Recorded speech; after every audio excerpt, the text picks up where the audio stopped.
BJP. Fund വിവാദം ഒതുക്കി തീർക്കാൻ ഡൽഹിയിൽ തിരക്കിട്ട ചർച്ചകൾ.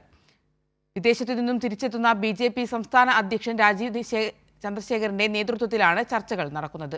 ആരോപണ വിധേയരായവർക്കെതിരെ സംഘടനാ തലത്തിൽ നടപടിയെടുത്ത് വെട്ടിപ്പ് ഒതുക്കാനാണ് കേന്ദ്ര നീക്കം. അതേസമയം ഫണ്ട് വെട്ടിപ്പിൽ കൂടുതൽ തെളിവുകൾ പുറത്തുവരുന്നത് നേതാക്കളെ പ്രതിസന്ധിയിലാക്കുന്നുണ്ട്. നിയമസഭാ തെരഞ്ഞെടുപ്പ് പ്രചാരണവുമായി ബന്ധപ്പെട്ട് സംസ്ഥാനത്തിന് കേന്ദ്രം നൽകിയ ഫണ്ടിലാണ് ബി.ജെ.പി. നേതാക്കൾ അടിമുടി വെട്ടിപ്പ് നടത്തിയത്. ഫണ്ട് വെട്ടിപ്പിന്റെ വിവരങ്ങൾ പാർട്ടിക്കുള്ളിൽ നിന്ന് തന്നെ ഓരോ ദിവസവും പുറത്തുവരുന്ന സാഹചര്യത്തിലാണ് കേന്ദ്ര നേതൃത്വം അടിയന്തര ഇടപെടൽ നടത്തുന്നത്. വിദേശത്തായിരുന്ന സംസ്ഥാന അധ്യക്ഷൻ രാജീവ് ചന്ദ്രശേഖർ ഇന്നലെ ദില്ലിയിൽ തിരികെ എത്തിയ ശേഷമാണ് ചർച്ചകൾ തുടങ്ങിയതെന്നാണ് പുറത്തുവരുന്ന വിവരം. ചർച്ചയ്ക്കായി രാജീവ് ചന്ദ്രശേഖർ പ്രൈവറ്റ് സെക്രട്ടറിയെ ദില്ലിയിലേക്ക് അടിയന്തരമായി വിളിപ്പിച്ചിട്ടുണ്ട്. മാധ്യമങ്ങളിലടക്കം വലിയ രീതിയിൽ ഫണ്ട് തട്ടിപ്പ് വാർത്തയായതാണ് അടിയന്തര ഇടപെടലിലേക്ക് നേതൃത്വത്തെ എത്തിച്ചത്.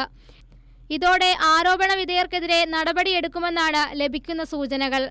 എന്നാൽ നടപടിയുടെ മറവിൽ വെട്ടിപ്പ് മറച്ചുവെക്കാനും കേന്ദ്ര നേതൃത്വം ശ്രമിക്കുന്നുണ്ട്.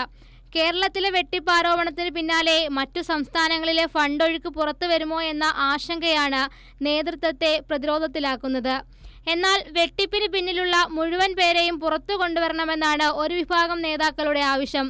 അതിനിടയിൽ മാധ്യമങ്ങൾ വ്യാജവാർത്ത നൽകുന്നുവെന്നാരോപിച്ച് സംസ്ഥാന സെക്രട്ടറി എം പി അഞ്ജന മാധ്യമങ്ങൾക്കെതിരെ പോലീസിൽ പരാതി നൽകി. കൈരളി ന്യൂസ്, തിരുവനന്തപുരം.